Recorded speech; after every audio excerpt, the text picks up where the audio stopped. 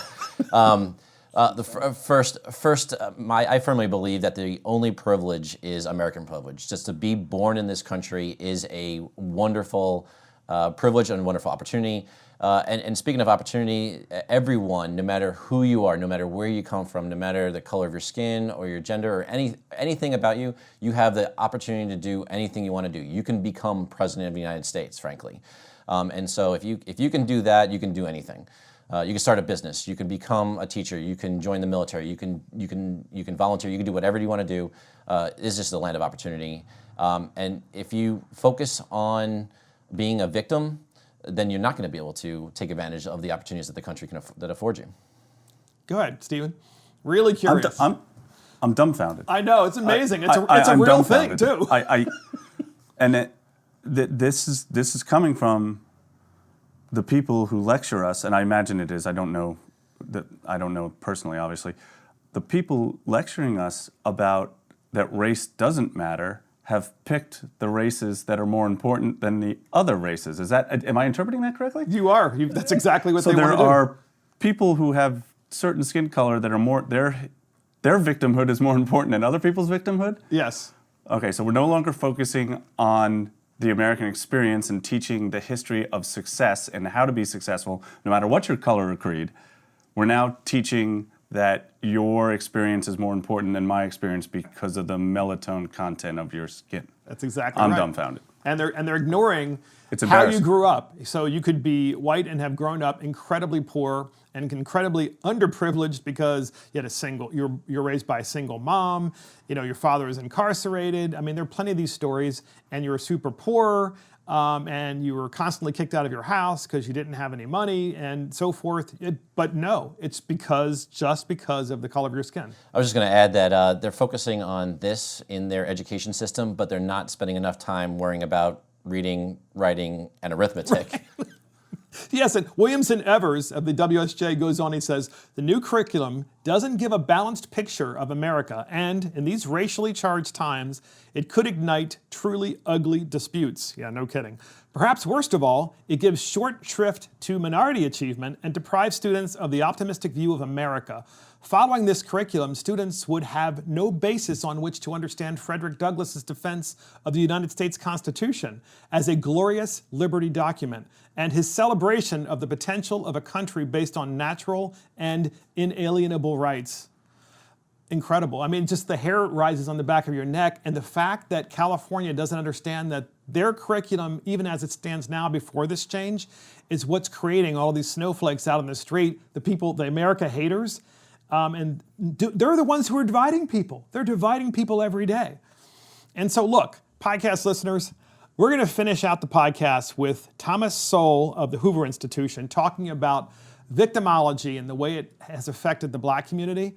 Please listen to this carefully, because with this particular dumbest bill in America, it resonates now more than ever about how so many in education are literally destroying our country. And here's Thomas Sowell trying to set the record straight. And here's the clip. New York Times writer Nicholas Kristof, I'm quoting you, asserts that there is you're quoting him, overwhelming evidence that centuries of racial subjugation still shape inequity in the 21st century, quote, closing quote, and he mentions, open quote, the lingering effects of slavery, close quote.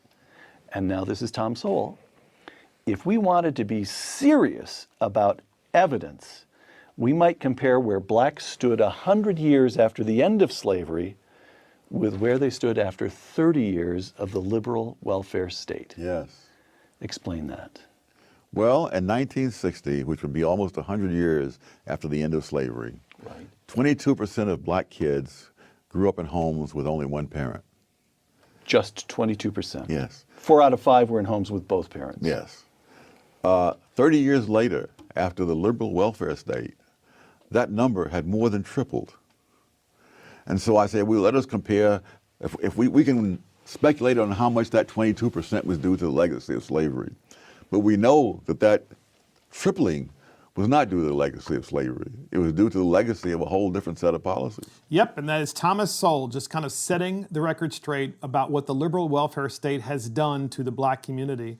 And now today, what we're saying is we need to teach victimology when in fact what has actually happened in the last 30 years and 40 years is that we have, without question, victimized minority communities for a variety of reasons. I'm going to give you guys one last shot at this before we close out. Go ahead, Stephen.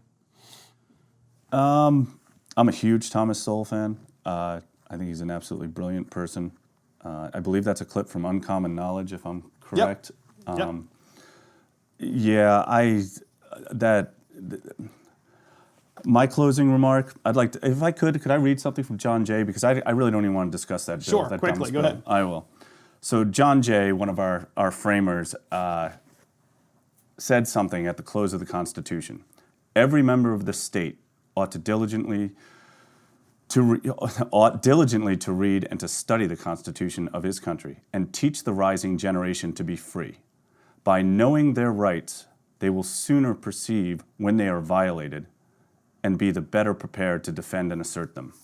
And that is kind of my driving force as to why I'm with COS, because I really feel that and I'm an older Gen Xer, I don't believe I was taught our Constitution when I was coming up through high school, and the things I've been able to learn since I've hitched my wagon to COS and the experiences I've had and the knowledge I've built is just, I would encourage everyone to learn more about the founding principles of this country and the Constitution. And thank you so much for giving us the time today, Thank you for Mark. being here. Go ahead, Matthew. Close it out. Nothing to add other than I don't think I could say anything better than a founding father could. So, Mark, thanks for having us on the podcast. Absolutely. And that's it for Mark and the Millennials. Thank you for joining Mark and the Millennials. This is Mark Fisher. Thank you to Stephen Patten and Matthew Rehberg of Convention of the States, COS. And of course, our producer, Adam Couture, our assistant producer, Christopher Hopkins. Check us out on iTunes, Spotify, YouTube, Facebook, Twitter, and our website. See you next time.